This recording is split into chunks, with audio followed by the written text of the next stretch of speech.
बात कर जा रहल छी एगो कॉमन हेल्थ प्रॉब्लम गैस्ट्रिक के बारे में कि गैस्ट्रिक की होइ छै, एकर लक्षण, कारण और एहन कोन कोन उपाय सब अपनेबे अपन दिनचर्या में एहन कोन कोन बदलाव सब लेबे जेके मदद से गैस्ट्रिक से अपने आप के बचाब सके छी। आई टॉपिक पर बात करला हम आमंत्रण केने छी डॉक्टर संतोष कुमार महतो जी की, जे कि MBBS national medical college Birgunj से केने छथि। MD इंटरनल मेडिसिन में नोबेल मेडिकल कॉलेज विराटनगर से केने छथि। MD सकला के बाद कुछ महीना नोबेल हॉस्पिटल में भी कार्यरत छलखिन डॉक्टर साहब। हाल विराटनगर के लाइफगार्ड हॉस्पिटल में as a senior consultant physician के रूप में कार्यरत छथि। तो चलू हुनका से बात करै छी। डॉक्टर संतोष कुमार महतो जी, अपने के बहुत बहुत स्वागत है पॉडकास्ट में। धन्यवाद पूजा जी। डॉक्टर साहब, गैस्ट्रिक जे छै ई केहन रोग छै? जी हाँ, ई गैस्ट्रिक या गैस्ट्राइटिस जे रोग जे छै आजकल ई नेपाली के ते एकटा राष्ट्रीय रोग के रूप में भी मानल जाय छै जी। तो ई गैस्ट्रिक की छै जे अपना सबके खाना पाचन तंत्र छै जी जी, वही में एकटा आमाशय के जगह छै, वही जगह पर अगर गैस्ट्रिक एसिड जे पेट खाना पचबऽ वाला चीज सब पचबऽ वाला एकटा रसायन तत्व छै, वही अगर ज़्यादा मात्रा में भ गेलै या वही के कारण से पेट में गैस्ट्रिक सब गैस भरऽ लगले और वही के कारण से विभिन्न समस्या सब जे आबऽ लगले तो ओकरे गैस्ट्रिक कही छै एकटा कॉमन आदमी के बुझऽ वाला भाषा में। और हालांकि गैस्ट्राइटिस जे होइ छै आमाशय के जे एकटा लाइनिंग होइ छै एकटा म्यूकोसा कही छै, वही के अगर सूजन भ गेलै या वही में इन्फेक्शन भ गेलै तो ओकरे गैस्ट्राइटिस कहल जाइ छै। डॉक्टर साहब, गैस्ट्रिक के कारण की सब होइ छै? गैस्ट्रिक के बहुत कारण सब होइ छै, जेमे सब मुख्य कारण तो अपने सबके खान पान के कारण जी जी। अगर मसालेदार खाना सब बेसी खेलिए, खाना टाइम पर नहीं खेलिए या अजर गजर खाना सब अगर खेलिए तो वही के कारण से भी गैस्ट्रिक बढ़े छै। दोसर एच पाइलोरी के एकटा सूक्ष्म कीटाणु होइ छै जे आमाशय में खान पीन के माध्यम से भीतर जाय छै, वही के कारण से भी गैस्ट्रिक बढ़े छै। और भ गेलै पेन किलर जे अपना सब दुखाई कम करे के लागी ब्रूफेन, नैप्रोक्सेन, एसिक्लोफेनाक, ई सब डिक्लोफेनाक ई सब जे खाई छै अनावश्यक तो ओहो के कारण से गैस्ट्रिक बढ़े छै। दोसर भ गेलै चिया कॉफी बेसी मात्रा में खेलिए, स्मोकिंग, धूम्रपान, जाड़ रक्सी ई सब के सेवन बेसी के लिए तो ओहो के कारण से होइ छै। और तेसर एकटा मुख्य और कारण छै स्ट्रेस, जे आजकल के जीवन शैली आदमी के भाग दौड़ बेसी भेला के कारण से स्ट्रेस एकटा और मुख्य कारण के रूप में देखा पड़े छै गैस्ट्रिक करबऽ वाला।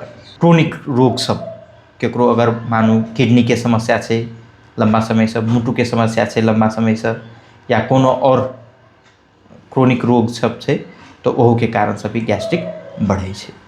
अपने नाम ले लो एच पाइलोरी के, एच पाइलोरी की होइ छै? जी हाँ, एच पाइलोरी एकटा सूक्ष्म जीवाणु छै जे जीवाणु अपना सबके पानी के माध्यम से, खाना के माध्यम से आँत में जाय छै और वहे जाकर वही जे आमाशय के जे छै वही इन्फ्लामेशन करा दै छै और वही के कारण से गैस्ट्रिक सिक्रेशन जे एसिड होइ छै वो बेसी होय लगे छै और वही के कारण से गैस्ट्रिक। डॉक्टर साहब, कोल्ड ड्रिंक सब भ गेल, सोडा सब भ गेल, इहो सबसे गैस्ट्रिक हो सकै छै कि केना? हाँ जी हाँ, आजकल जे गर्मी मौसम आबि रहल छै आदमी सब ई कोल्ड ड्रिंक्स बेसी पिए छै, कार्बोनेटेड ड्रिंक्स, तो ओहो के कारण से भी गैस्ट्रिक बने छै। वही के ई ड्रिंक सब के कारण से जे एसिड सिक्रेशन कनी बढ़ जाय छै और वही के कारण से आदमी में गैस्ट्रिक के लक्षण भी बढ़ सके जी। गैस्ट्रिक के लक्षण की सब होइ छै? जी हाँ, गैस्ट्रिक के मुख्य लक्षण तो ई जे पेट के ऊपर का भाग छै वही भाग में जेकरा इपिगैस्ट्रिक कहे छै, वही भाग में पेट दर्द होनाई, पेट में जलन जिका होनाई, छाती में जलन होनाई, मुंह में खट्टा पानी ढेकार होनाई, पेट भरल जिका लगनाई और ढोइन ढेकार बेसी आबनाई, कहियो काल खाना खाए के मन नहीं करे के, वाक वाक उल्टी होई के, एहन समस्या सब भी हो सके। और केकरो ई छाती दुखनाई ई भी हो सके, तो ई सब गैस्ट्रिक के लक्षण छै। छाती दुखनाई केना पता चलते कि गैस्ट्रिके से दुखाई छै कि अन्य कारण से दुखाई छै? जी हाँ, बहुत अच्छा सवाल कैलूँ हैं। छाती दुखनाई एकटा तो मुटु के कारण से भी छाती दुखाई सके और दोसर कहियो काल गैस्ट्रिक के कारण से भी छाती दुखाई छै। तो बहुत आदमी कन्फ्यूज हो जाए जी मुटु के दर्द दुखाई के छाती दुखाई के गैस्ट्रिक के छाती दुखाई के सामान्य रूप से लऽ कऽ आदमी सब अस्पताल जे मुटु हार्ट अटैक के भेल आदमी सब छै ओ अस्पताल जनाई में लेट कऽ दै छै। तो ई बुझनाइ जरूरी छै। मुटु के कारण से छाती दुखाई में केहन होते तो छाती अचानक दुखेते और वो दुखाई छाती के साथ साथ ये हाथ में भी झमझम करते, कहियो काल गर्दन तरफ जेते, छाती के दुखाई साथ साथे ओकरा पसीना भी एते और प्रेशर सब घट जा सकैया। तो एहन अगर ओहन लक्षण भेले तो तुरंत अस्पताल जाकर एकटा ईसीजी होइ छै, मुटु के जे सबसे पहिलका जाँच होइ छै, ईसीजी करते और चिकित्सक के सलाह लेते। बहुत आदमी सब ई छाती जे मुटु के कारण से छाती दुखाई छै वो सामान्य गैस्ट्रिक के हिसाब से सोच कर बहुत आदमी बिरामी सबके अनावश्यक रूप में जोखिम बढ़ जाए छै।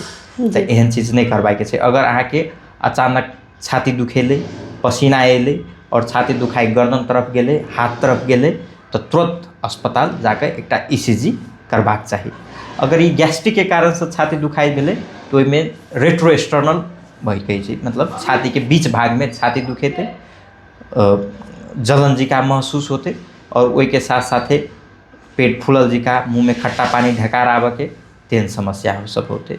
तो ये कुछ मोटा मोटी जाँच से यही सबसे पता लगा सकै छी। डॉक्टर साहब गैस्ट्रिक के सामान्य रूप से लऽ सकै छी या फिर ई कोनो गंभीर समस्या भी लाग सके?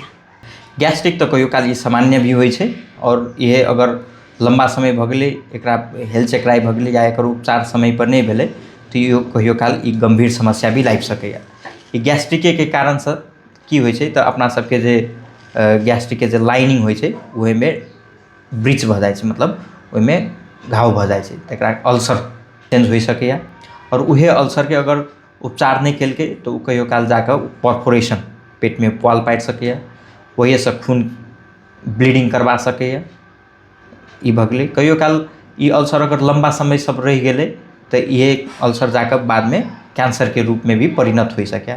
ताहि दुआरे ई कोन स्टेज के छै तो कहियो काल ई सामान्य रूप में भी रह सकैया, कहियो काल ई गंभीर समस्या भी लाग सकैया।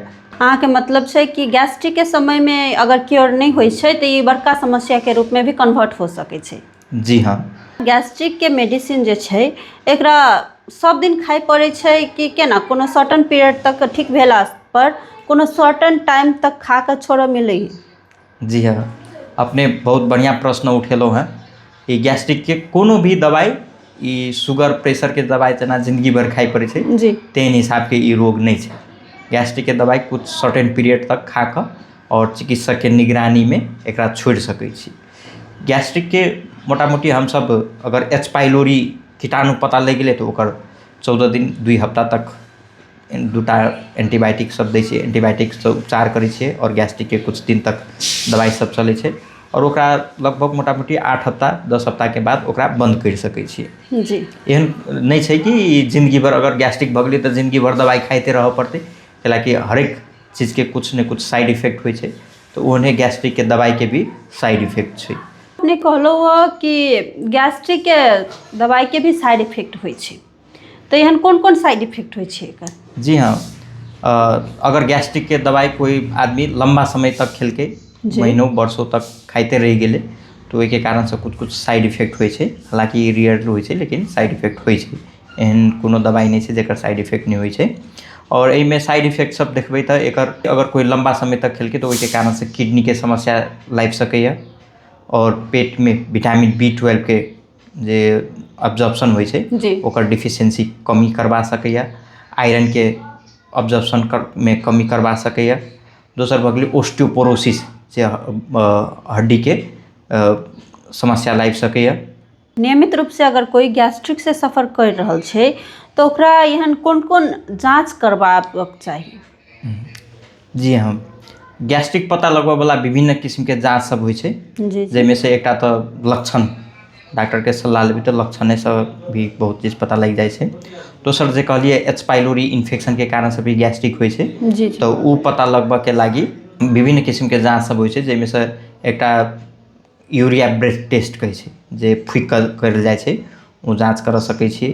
दोसर दिशा पैखाना से करवला जाँच होइ छै जेकरा जी, जी। एच पाइलोरी के एंटीजन टेस्ट करै छै ओहिसँ होइ छै और एकटा खूनसँ सेरोलॉजी टेस्ट सेहो होइ छै लेकिन उ ओते प्रभावकारी नहीं छै ताहि दुआरे हमसब ओहि टेस्ट के बेसी सिग्निफिकेंस नहीं भेला के कारण से उ जाँच नहीं करबै छी। और दोसर होइ छै इंडोस्कोपी जी। जे दूरबीन द्वारा मुँह में पाइप लगा कर करवला जाँच होइ छै उ इंडोस्कोपी से भी पता लग सकैया। डॉक्टर साहब अपने बात कर लो इंडोस्कोपी के बारे में, हर गैस्ट्रिक भेल पेशेंट के इंडोस्कोपी करबाक चाही कि केना? जी नहीं, हरेक बिरामी के इंडोस्कोपी करहे पड़ते से नहीं छै, वो तो चिकित्सक के सलाह ल क निगरानी में अगर कोनो में आवश्यक छै तो ओहि में इंडोस्कोपी करऽ पड़ते। हालांकि कुछ कुछ अलार्मिंग फीचर सब होइ छै जैमे इंडोस्कोपी करनाइ बहुत महत्वपूर्ण होइ छै। तो केहन केहन अवस्था में इंडोस्कोपी हम सब एडवाइस करै छी तो अगर कोनो आदमी के गैस्ट्रिक भेल छै और ओकरा खून उल्टी में खून गेलै, काला पैखाना गेलै या पेट अत्याधिक पेट दुखाई लगलै, जी जी।